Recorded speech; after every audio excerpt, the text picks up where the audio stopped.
श्रीमन्महागणाधिपतये नमः। सदानिवृक्षस्य मूलादिवासात् सुधाश्रावणं तिक्तमप्यप्रियन्तं तरुं कल्पवृक्षादिकं साधयन्तं నమామీశ్వరం సద్గురుం సాయినాథం సాయినాథ పరబ్రహ్మణే నమః.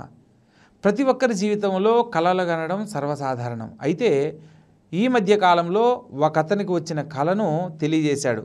గురుగారు, నేను పడుకుంటే మాంసాన్ని భక్షిస్తున్నట్లు, నరమాంసాలను భక్షించే వాళ్ళు కల్లో కనపడుతున్నట్లు వస్తూ ఉన్నాయి.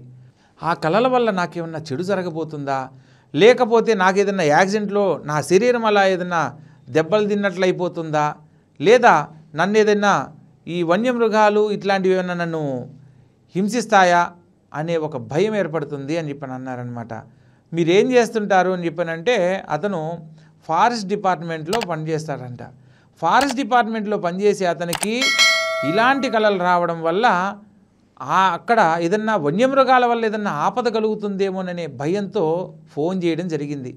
అయితే అలా ఎవరికైతే కలలు వస్తాయో, ఎవరి జీవితంలో అయితే మాంసం తింటున్నట్టు లేదా ప్రత్యేకంగా నరమాంస భక్షణ అంటే ఒక మానవ శరీరాన్ని తింటున్నట్లు గనక కల వచ్చినట్లయితే అది శుభసూచకంగా భావించాలి. ప్రత్యేకంగా మానవ శరీరంలో చేతులను ప్రత్యేకంగా భుజిస్తున్నట్లు గనక కల వచ్చినట్లయితే అత్యంత ద్రవ్య ప్రాప్తి, ద్రవ్యము అంటే ధనము, వారికి ఆకస్మికంగా ధనలాభం కలగబోతుంది అని చెప్పడానికి ఇది వారికి వచ్చిన కలకు సంకేతంగా తెలియజేయడం జరిగింది.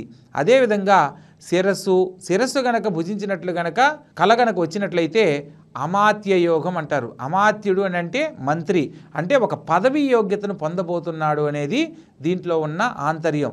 మనకు వారి వారి వృత్తులను బట్టి వచ్చిన కలలో వారికి ఏదో మంచి జరగబోతుందని తెలుసుకోవడానికే. కాబట్టి ఇప్పుడు తనకు ఉన్న ఏదైతే ఫారెస్ట్ డిపార్ట్మెంట్లో తను వర్క్ చేస్తున్నాడో అతను రిటైర్మెంట్ స్థితిలో ఉన్నాడు. అతనికి ఈ టైంలో ఇలాంటి కలల వల్ల వన్యమృగాల వల్ల ఏదో ఇబ్బంది కలగబోతుందనే భయంతో ఫోన్ చేయడం జరిగింది. కానీ అతనికి రిటైర్మెంట్ సమయం అన్నమాట. రిటైర్మెంట్ అయ్యేటప్పుడు ఆర్థికంగా మనకు ఆ ప్రావిడెంట్ ఫండ్లని, ఈఎఫ్ అని, అవన్నీ ట్రావెలింగ్ అలవెన్స్లని మనకు కొన్ని వస్తాయి కదా. ఆ విధంగా అతనుకు డబ్బు రాబోతుందనే సూచన కోసంగా ఈ యొక్క కళ రావడానికి కారణమైంది. అంతేగాని అతను మాంసం తిన్నందువల్ల తనని ఏదో ఇంకొక వన్యమృగము తనను భక్షిస్తుంది అనేది కాదు అనేది తెలుసుకోవడానికి స్వప్న ప్రకరణంలో ఈ విషయాన్ని వివరంగా తెలియజేయడం జరిగింది. కాబట్టి వారికి సంబంధించి లేదా ఇలా కళలు వచ్చే ప్రతి ఒక్కరికి కూడా వారి వారి వృత్తులలో ఆర్థిక లాభం పొందడానికే ఇలాంటి కళలు వస్తున్నాయనేది గమనించండి. మరొక అంశంలో మళ్ళీ కలుద్దాం. సర్వే జనా సుఖినో భవంతు. శుభం భూయాత్.